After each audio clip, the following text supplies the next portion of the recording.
This NHL Action Network collaboration is presented by Bet365. Download the app or visit bet365.ca for the latest odds. And find out why it's never ordinary at Bet365. Must be older than 19, available in Ontario only. Please play responsibly. It is time for the first NHL Action Network collaboration of 2024. Nick Alberga, Pete Jensen, and Michael Leboff with you. And shout out to our good friends over at Bet365, always bringing the heat for us. Pete, how are you, buddy? Absolutely. Can't wait to get to all the great odds on Bet365. Calder Trophy race has opened up with Connor Bedard injured. Bunch of teams red hot out there. I know the Winnipeg Jets have been climbing the ranks as we speak, especially in terms of their betting odds. So great to be with you, man. Lots to discuss on this week's show. Leboff, Happy New Year, buddy. How are you? Yeah, Happy New Year to you guys, too. Happy New Year to producer Bob, of course, who's in the working the magic in the back room. Yeah, I'm excited, man. This is a lot's changed since we last talked, and I think everything's sort of set up for a fun stretch run, and we can kind of set you up as the listener with how to attack it on the odds. So let's get started with this. Obviously, the big news over the weekend, Connor Bedard goes down, a bunch of injuries reaping havoc around the NHL right now. But in terms of the Calder conversation, I think it's so fascinating because a lot of people want to mention some of the other rookies out there, and we will as well. But I still view it as Connor Bedard's to lose. I know he's got a fractured jaw, Leboff. He's going to miss an extended period of time, but I just don't see a scenario where Connor Bedard isn't winning the Calder this season. Yeah, it's what did we say before the season started? That you're basically betting will Connor Bedard stay healthy for a big enough sample to give him the award. So I think it's always funny that in betting you're trying to project out as far as you can and kind of look at different paths that a season can take. But then when they actually happen, then the conversations in the kind of mainstream start to happen, and you see people like, oh, is this the Calder Trophy betting boards probably getting blown up? And in reality, it hasn't, right? Like Bedard is still odds on. He's still odds on to win. I still think he deserves to be odds on.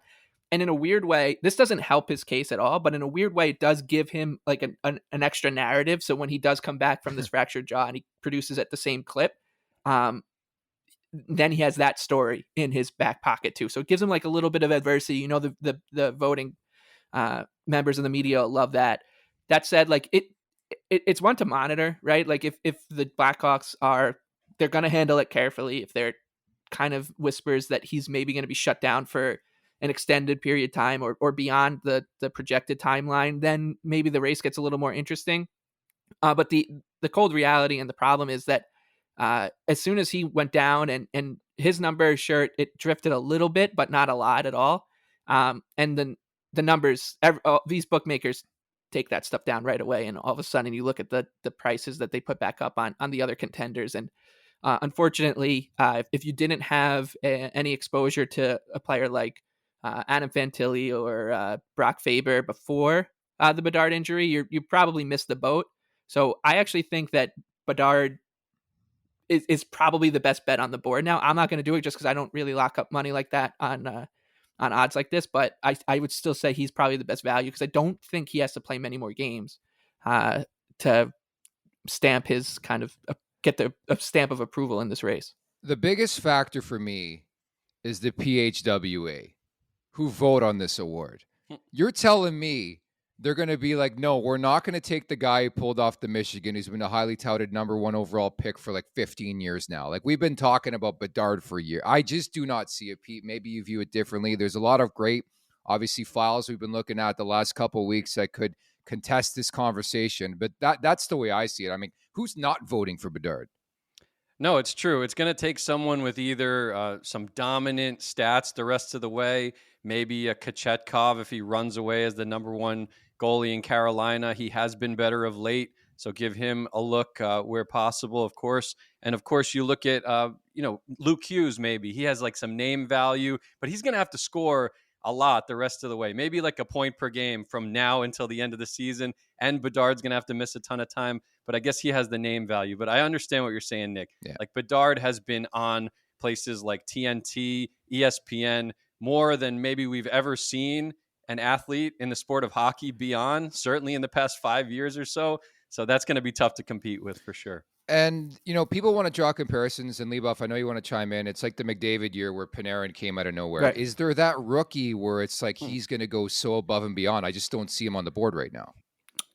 Yeah, and the number's just not going to be there either, right? Because in conceivably there's like 4 or 5 candidates, and they're all 10-1 or shorter. The Mhm. only one, and this is really a stretch, so um, take it with a grain of salt. The only long shot I can see maybe being interesting here, and it's funny because he's also injured, is Joseph Woll. Like that's it, because the Leafs with their goaltending situation, they're going to hand him the keys back as soon as he's back, and if he puts up, another 25 games with the numbers he had in the first half, he's going to be on the ballot and get some love. And you talked about the PHWA, and boy, does a lot of that noise come from the city that Joseph Woll plays hockey in. So I could see Woll being maybe interesting, but he's 50-1 at Bet365.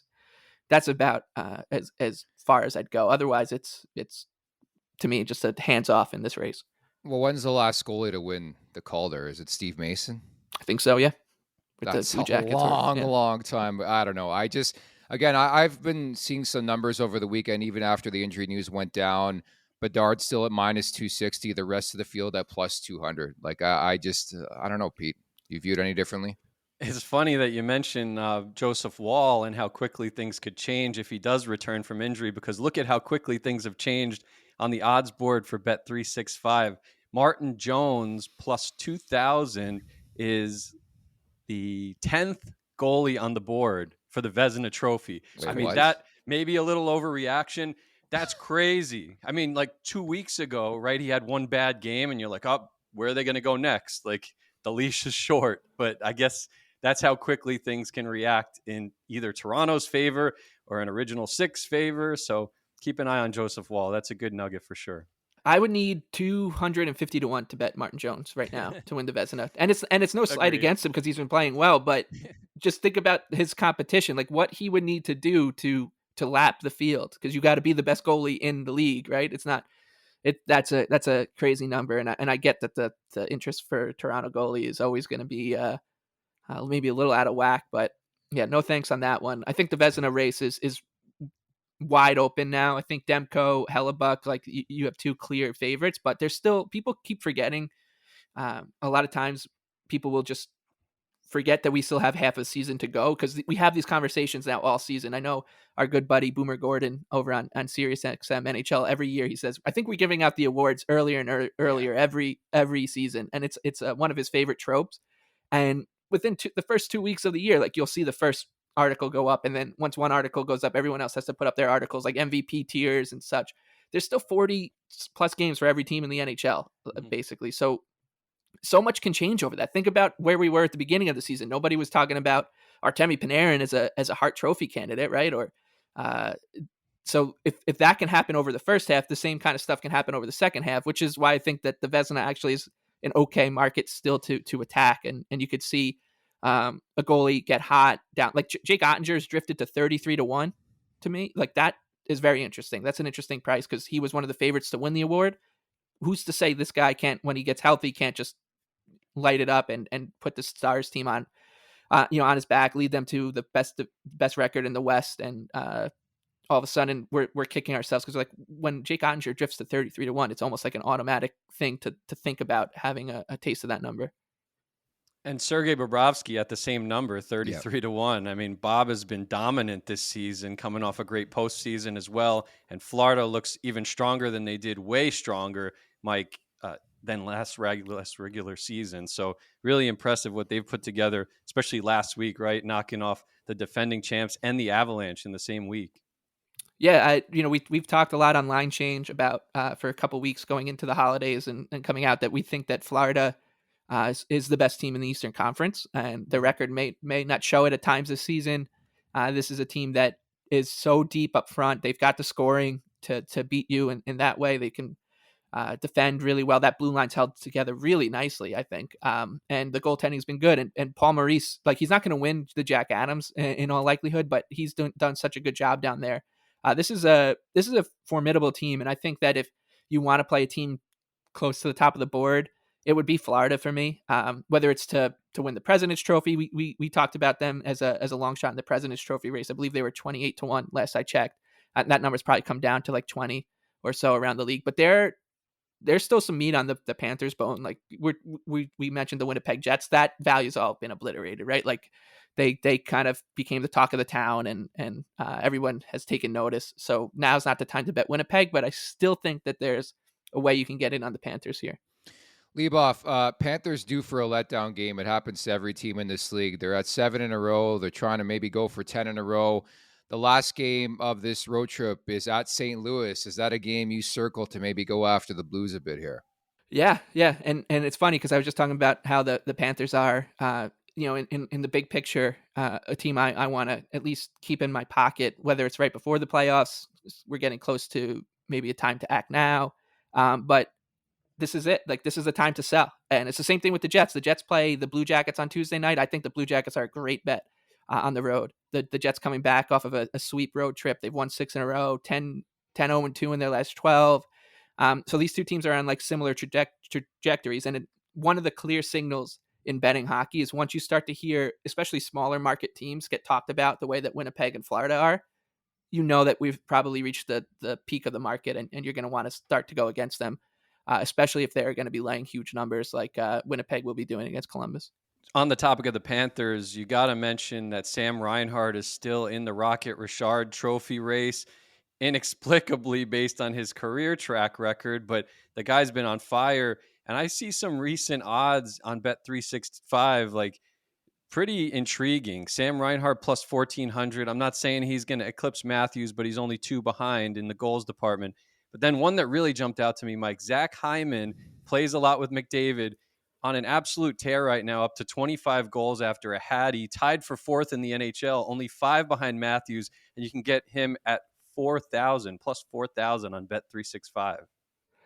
Yeah, Hyman actually is pretty interesting because that's the kind of guy that with the way that McDavid and Draisaitl have been playing this season, he's just going to keep cleaning up. Like it's hard to see that pace slowing. Like he might not be able to keep pace with the Matthewses and the Kucherovs and Pasternaks, et cetera, of the world. But at that kind of number, knowing who he's got passing him the puck and the players that other defenses need to game plan around, and his skill at cleaning plays up as well. He definitely has a chance to keep the pace. So actually not a bad shout there on Hyman at a big number. In that race, you would need a lot of things to break your way. Probably would need Matthews to maybe miss a few more games or to go on a cold streak, which he doesn't look like he's interested in doing. But he's definitely a name to keep an eye on there. I'm looking forward to Tuesday night's card, and it's the Oilers and the Blackhawks. And I think Luke Richardson has to be the front runner for the Jack Adams right now, considering what they did against Calgary on Sunday. Like, this league makes no sense, but jokes aside, I want to get your opinion on Edmonton. You back aboard the Edmonton Oilers Express here or what? Yeah, it was a while ago, but this is definitely not going to be the spot I want to do it. This is going to be a huge number. I think that you can probably have some fun, mapping out like a same game parlay on Bet365 here to think, okay, if this game ends 7-1, who's scoring the hat trick? Who's can I parlay it with? You can make like 120 to 1 ticket or beyond on a game like that. When they played the Sharks both times, the first time, it obviously went up in flames, but then the second time, had Connor McDavid scored, he hit the post, I would have hit like a 375 to 1 same game parlay, because it's actually a good thing to just remember. And same game parlays can get dangerous, but in situations like this where the script gets thrown out, like bookmakers are starting from the same point basically with every game. A hockey game, 4-2. That's like the traditional score line, the total set at 6 or 6.5. But with a game like this where the mismatch is crazy and you got a team with so much offensive firepower going against a banged up already bad team, you throw that out the window, but the algorithms don't really catch up to that. So when you think about a normal hockey game, the most likely score is 4-2 or 5-3 or 3-1, whatever. But for this one, what's the most likely score outcome in this game? It's probably 6-1. So if you start from there, you can definitely find value building something towards that, because the algorithms that the bookmakers work for don't start from there. They start from, this is a game of hockey, so it's got to go this way, most likely. And just to circle back to the Jets conversation, I did want to mention that, like, based on the odds on Bet365, the Jets are one of the favorites to win the Stanley Cup. So that's what Leboff was saying, like they've blown up. But there still are some angles The Vezina Trophy race, actually, Hellebuck is the front runner right now, slightly over Demko. So that really shows how far that they've come.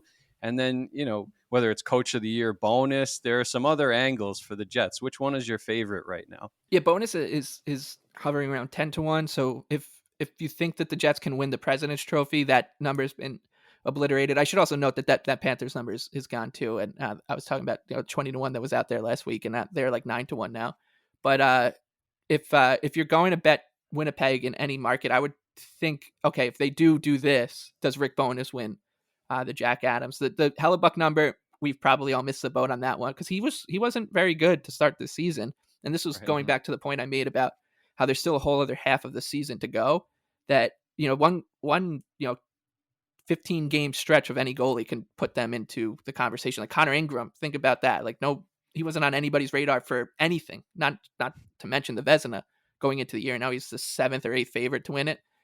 So just think about that when it comes to those kind of races here. But with the Jets, it would be bonus would be my favorite. But I think that we've kind of we talked about the Jets a lot a couple weeks ago. That hopefully you got on board then. Because now the market is at its peak, and there might be other times to buy in, like come playoff time. If the Avs and Stars finish ahead of them, they'll probably drift back to like 30-1 to win the Stanley Cup, and then we can definitely have another conversation because this team is really good. It just shows you how quickly things can change. Like I'm just looking at some of the futures bets I've placed. December 13th, I got Hellebuck at plus 850 to win the Vezina Trophy, so obviously he's skyrocketed. I had Chris Knobloch at plus 3,000 to win the Jack Adams. And the one thing I wanted to ask you with bonus, like he missed an extended period of time. Like I wonder if that factors into the decision making in the award. Yeah, I think it definitely. I don't think it would hurt him at all. Yeah, I don't think anyone. I think the broadcasters vote on Jack Adams. I don't think any of the broadcasters are gonna, say that him leaving because of some personal issues with his family is a detriment to him. And I guess it could help a little bit, like look at the adversity he came over, etc. But he's definitely up there right now. Like, I think if the season ended today, he's a top 3 candidate for sure. So if you want to get in, if you think that the Jets are going to keep this pace up, you want to get in now. If you don't, then you can take a step back and wait for a better time to get in on any of the Winnipeg related futures. All right, this is the topic I've been waiting to get to on this week's show, the first of 2024. Who's going to finish last, Pete? This is our favorite debate. Producer Bob Bender backs his San Jose Sharks. They've dropped 11 in a row, minus 125 last I checked on San Jose to finish last. Chicago at plus 135. They're 5 points up now, I would say, on San Jose. They played one less game, so it's not looking good. And they have like an ECHL roster, but they win games. Like that was a tough win against Calgary on Sunday, Pete, for this race.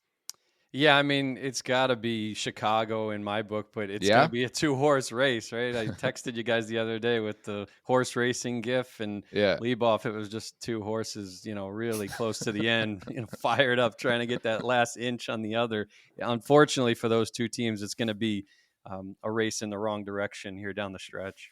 Yeah, I would say that if you have a San Jose ticket already, you shouldn't be adding more to it because this Blackhawks team, I don't think they're going to be rushing anybody back here. Like they're going to be totally okay with icing this roster until Bedard gets healthy, and even then, who knows? So I would if maybe you want to throw some money at Chicago, but the number's pretty beaten up at this point.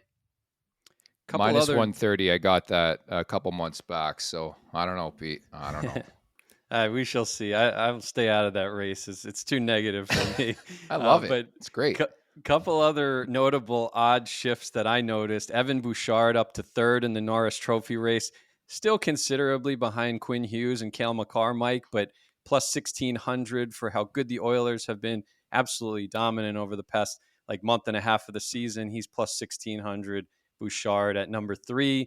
And then also Hart Trophy race. Nathan McKinnon on his ridiculous tear has drawn even with Connor McDavid at plus 275 as the co-favorite for the Hart for MVP. Your thoughts on that odd shift? Yeah, well, let's start with the Hart. I think that McKinnon should be the favorite right now. But bookmakers have they always take so much McDavid money in the preseason that they can't let the number drift too much because they don't want to take more risk on. So that's probably why it's hanging around there.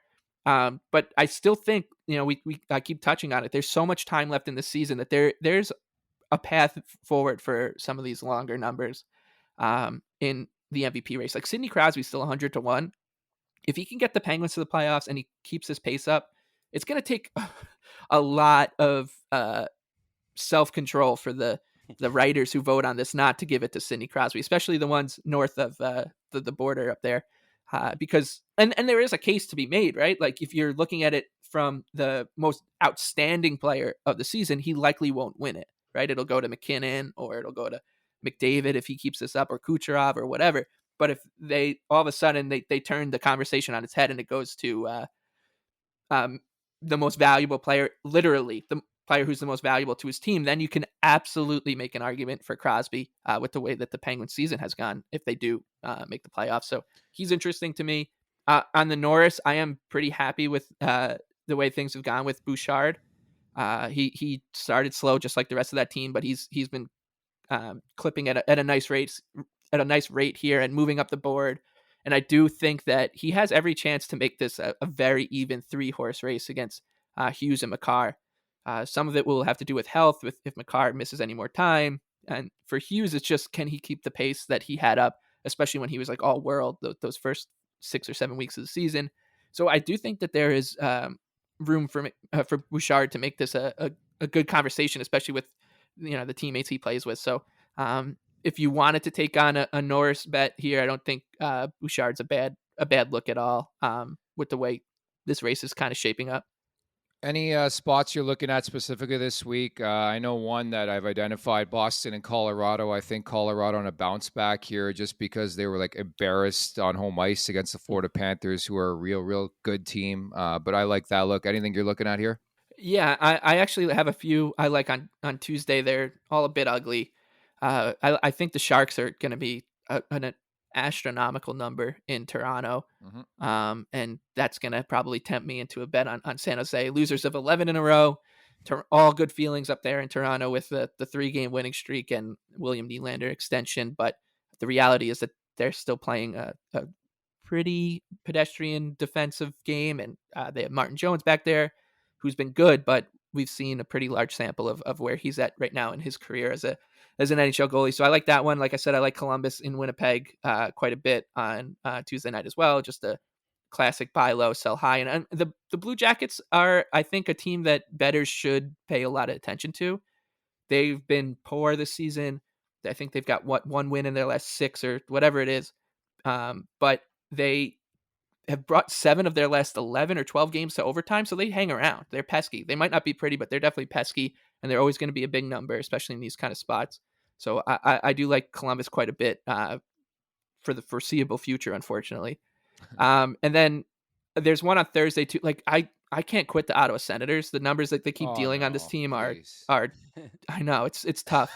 And we have this conversation all the time about line change about, just should we just cross them off the list, right? Because it seems like one step forward and then you take 5 or 6 back. But the prices that they get dealt at, like they're going to be a decent number tomorrow in Calgary. The Senators on paper are a better team than Calgary. And so it's just going to be tempting. So Ottawa for sure. I'm happy to keep going on that train. And I do think that the Islanders might have a little bit of value on Tuesday night on Long Island against Vancouver on the second night of the back-to-back, especially if Vancouver shows well at the Garden on Monday night. I actually like the Bo Horvat angle against his former team for shots, for a goal in that matchup against Vancouver on Tuesday with Vancouver on short rest, like you said. For Monday, I really like JT Miller against his former team. I mentioned that on the fantasy show, but plus 200 are the anytime goal odds for JT Miller to score against the Rangers at the Garden. Joel Farabee, we talked about him on the fantasy show too, but plus 230 anytime goal scorer in the in-state rivalry against the Penguins. And I'm back in Philly in that game as well. And Matt Zuccarello plus 270 to get 4+ shots on goal for the Minnesota Wild on Monday as well. Zuccarello had 7 in his return to the lineup the other day. So I really like that angle as well. And big game on Wednesday, baby, Avalanche and Golden Knights. That's a playoff matchup from 2 years ago that we want to see, the past 2 Cup champions. Let's get it going. Maybe a high-scoring game. Yeah, looking forward to that one. Vegas has been very hit or miss, but so is Colorado. I think I'm going to back Colorado in that game because it's on home ice. Tampa, New Jersey on Thursday without Jack Hughes. I think I'm going after Tampa. But Leboff, just to wrap, I was going to ask you about like Tampa. I don't know if the market has reacted to Tampa just being a pedestrian team. Like, I don't think they're good. And I actually have found a lot of value in betting against Tampa. Like, it's tough to do because they have Vasi, but I just don't think they're a good team. Yeah, I think you're probably right. And they're not good in a way that I don't think people saw coming, which was that they've been really leaky defensively, like very, very leaky. So they're playing games where, a lot of times when we start seeing teams like the Sabres, for example, last year, like we're like, oh, this is a team on the rise. But they needed to win games 5-3. And the Lightning are kind of in that boat right now. Like, they're not a team that's going to win many games 2-1 just because of the way that they defend. So, they've really changed their whole profile here. And, every member in hockey media says, I don't want to bet against this team. I never bet against the Lightning or whatever, but it's on a game by game basis. It's been profitable this season. I just want to know, Steven Stamkos, March 8th can't come soon enough to figure out what happens in that scenario. Michael, great stuff. Tell us, tee us up about the next line change pod here, bud. Every Tuesday, Wednesday, Thursday morning on Line Change. It's got an exclamation point at the end. You can find us on all those podcast channels that you can find this one on. We just preview the upcoming slates on those nights and take a gander at the futures market as well. And hopefully set you up with both immediate term and long term bets to help you have a fun, profitable NHL season. All right, buddy. We'll talk soon. Take care. So long, guys. Michael Leboff of the Action Network. It's time now for Giving Props with Anna Dua, brought to you by Bet365. Anna, how are you? I know you weren't here last week. Happy New Year. And what are you looking at today? Well, starting off on Monday, I'm looking at the Minnesota Wild Dallas Stars game, and Eriksson Ek for the over on shots. Guys, he's at least 4 shots on goal in 4 of his past 5 games. Tuesday, the Leafs host the San Jose Sharks. William Nylander, anytime goal, 2 multi-goal games in his past 3 games. He's red hot off of his new contract, so looking at him to get something going. And then on Wednesday, the big name in Colorado, Jonathan Drouin, has 4 goals and 5 points in his past 3 games. So looking at him for a point prop. Ooh, I love the shot props, Pete. Love the shot props. Definitely. And any exposure to Matthews is a great thing. Their success has gone hand in hand this year as the team, but it's interesting, right? That Nylander's success almost works against Matthews' case for something like the Hart Trophy. Obviously still leading the goal race, but that's the implication of Big Willie style playing so well. Big Willie. And for those who are a little older than Anna, which many of the listeners are, and old like me, you stick to the traditional wagers. You don't really dive into the shot props. And if you listen to NHL Fantasy on Ice, you know I'm really hot to trot on this one tonight, Monday night. Give me the Pittsburgh Penguins minus 120. Anna keeps shaking her head no. Pete's on the other side with the Flyers. Folks, the Flyers taken 3 of 3 against the Pittsburgh Penguins. It's not happening. I like the Penguins tonight, minus 120 or so. That's Bob Bender's big bet of the week. I will say, guys, right, the NHL is a better place when we're having heated debates about the Pittsburgh Penguins and the Philadelphia Flyers. You love to see that. My one note about this is I think there may be a chance at the end of this sporting season that the Flyers are the best team in Philadelphia, guys. Ooh. And I think the pastrami sandwich is on the line too, in right? Philadelphia? Yeah. Philadelphia. Eagles not looking good heading into the postseason. Oh, okay. I see what you're saying. You're talking about all the sports. 76ers are looking pretty good, though, Anna. 76ers might be the best team in the East. Celtics will give them a run for the money. Put a bow on it, Nick Alberga. Thanks to Bet365 for collaborating with us on this program. Of course, Michael Leboff. Since Nick won't do the promo for the podcast, go check out Line Change with Michael Leboff. He breaks it all down 3 times a week. Put a bow on it, Nick. Yes, many thanks. That's producer Bob Bender, Michael Leboff. Thank you so much again for stopping by. And for Pete Jensen and Anna Dua, I'm Nick Alberga. You've been listening to another NHL and Action Network collaboration. We'll talk next time. This NHL Action Network collaboration is presented by Bet365. Download the app or visit bet365.ca for the latest odds and find out why it's never ordinary at Bet365. Must be older than 19. Available in Ontario only. Please play responsibly. It's never ordinary at Bet365.